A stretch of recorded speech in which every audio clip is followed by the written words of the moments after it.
If you like our video, click the button to subscribe to our channel and get easy access to new content.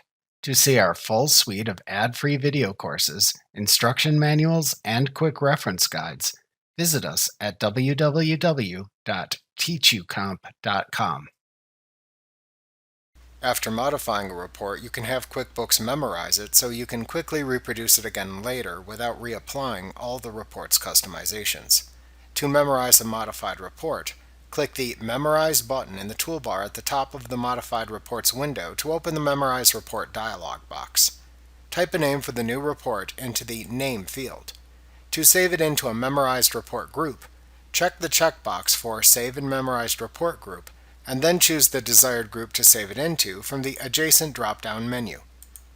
After naming your memorized report, click the OK button to save it. Note that when you memorize a report, you cannot name it the same thing as one of the preset reports because that would overwrite them, so you must change the name if modifying a report that was originally based on one of the preset reports. Remember to click the subscribe button to see more of our videos. See our full suite of courses, instruction manuals, and quick reference guides at www.teachucomp.com.